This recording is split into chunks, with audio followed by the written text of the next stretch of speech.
Bienvenidos a Negocios Frugales.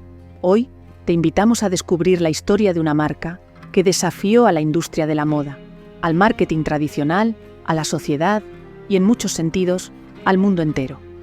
Esta es la historia de Benetton, una marca que se atrevió a incomodar, a provocar, a mostrarnos realidades que otros preferían tapar.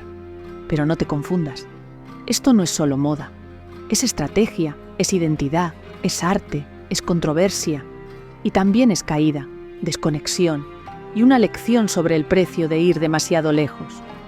Como muchas grandes historias, esta empieza con algo pequeño, un niño, un telar y un suéter amarillo. Italia, año 1949. La Segunda Guerra Mundial había dejado heridas profundas. Las calles todavía mostraban cicatrices del conflicto. En medio de esa reconstrucción, un joven de 14 años llamado Luciano Benetton tomaba una decisión difícil: dejar la escuela. Su padre había muerto y la familia necesitaba ingresos. Luciano empezó a trabajar como dependiente en una tienda de ropa. No era dueño de nada, pero lo observaba todo.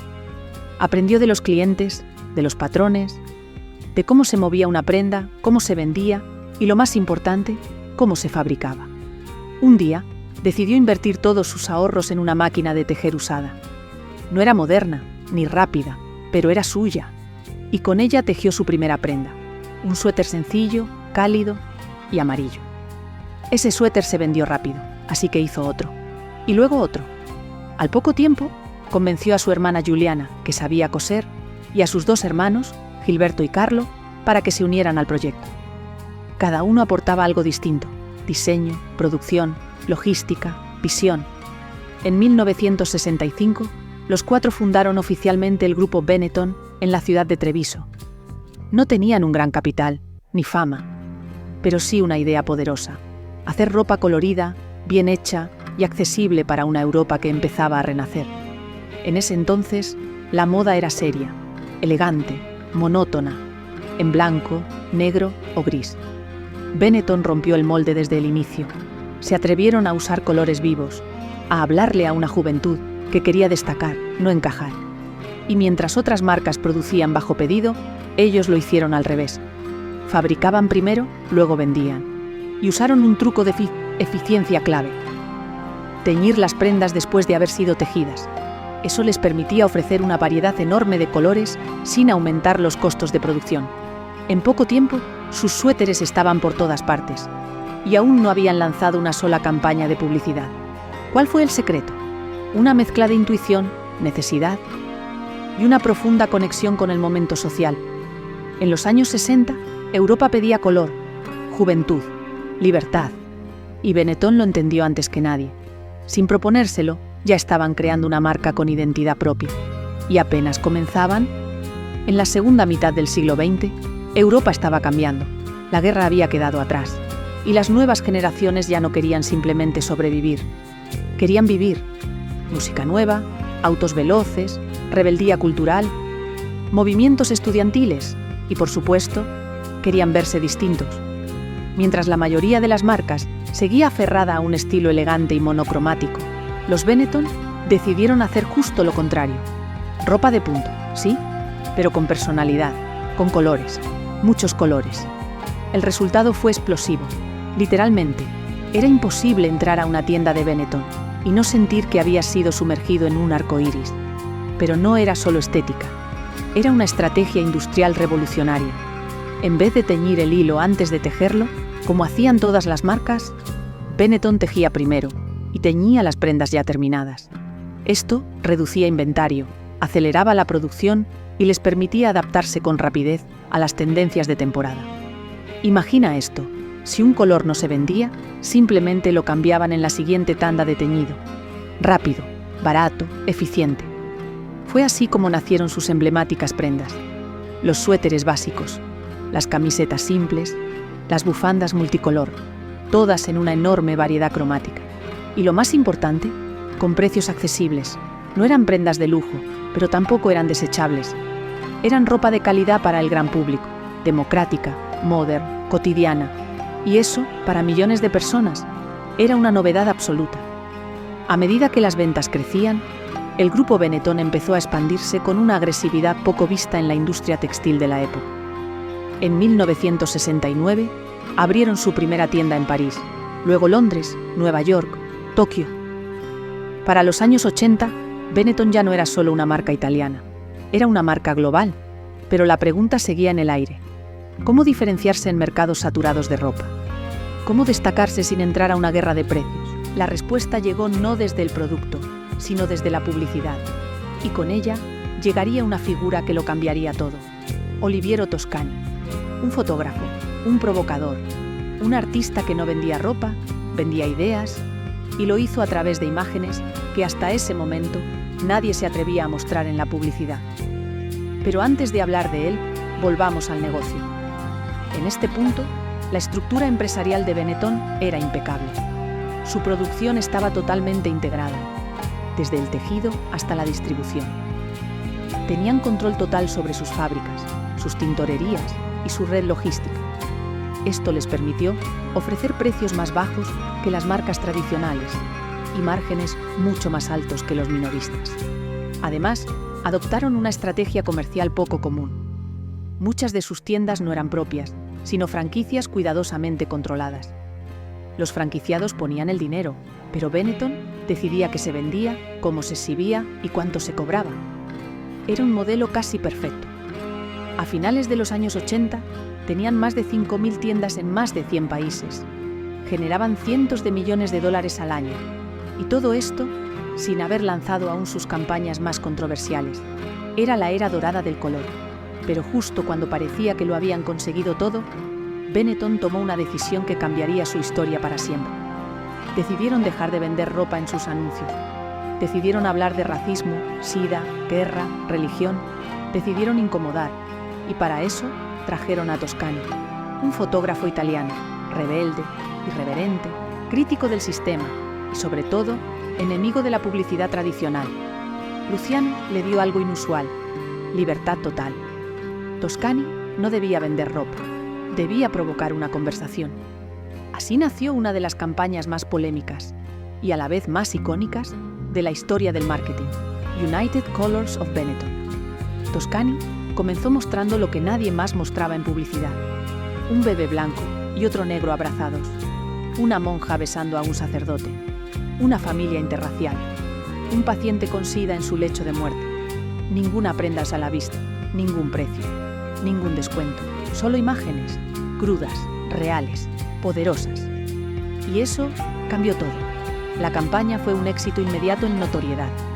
Benetton se convirtió en una marca reconocida por su compromiso social, o al menos por su atrevimiento.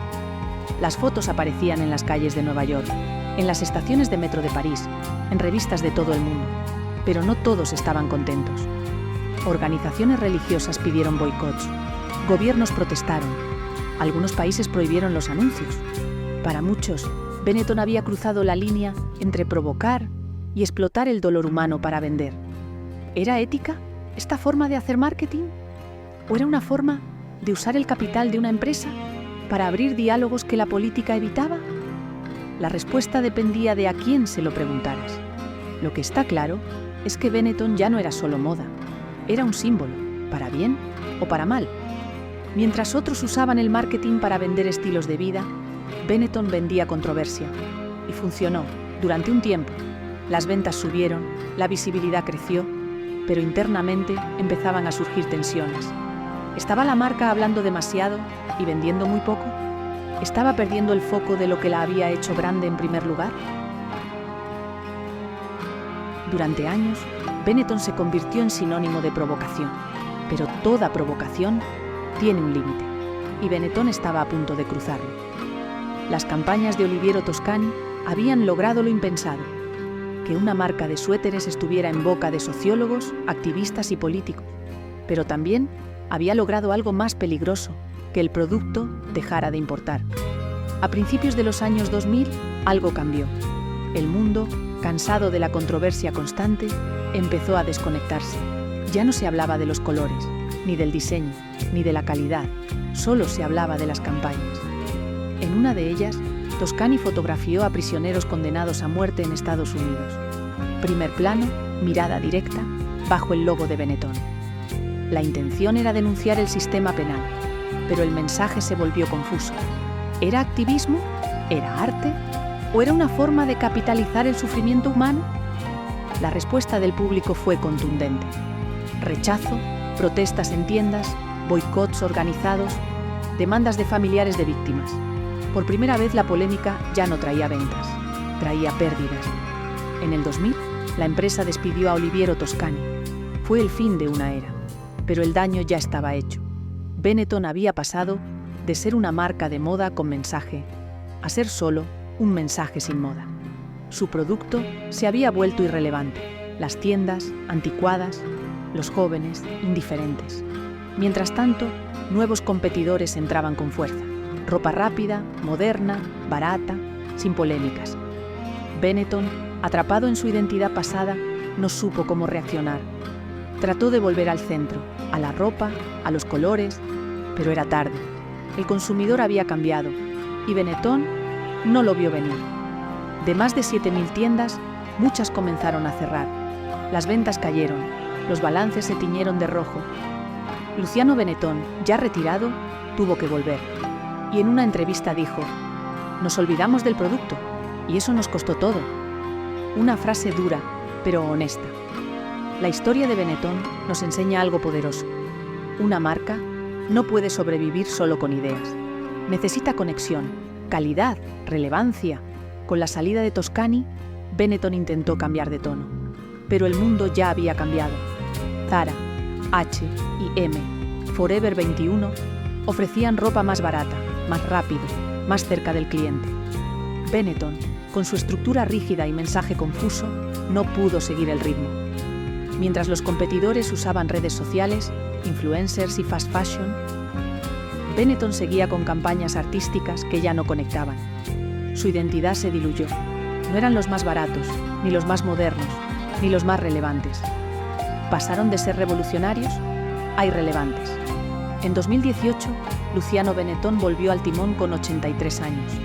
Intentó salvar la marca con nuevos creativos, nuevas tiendas, nuevos mensajes. Incluso trajo de vuelta a Oliviero Toscani, pero ya era tarde. El mercado había cambiado demasiado. La audiencia ya no quería provocación, quería propósito con acción.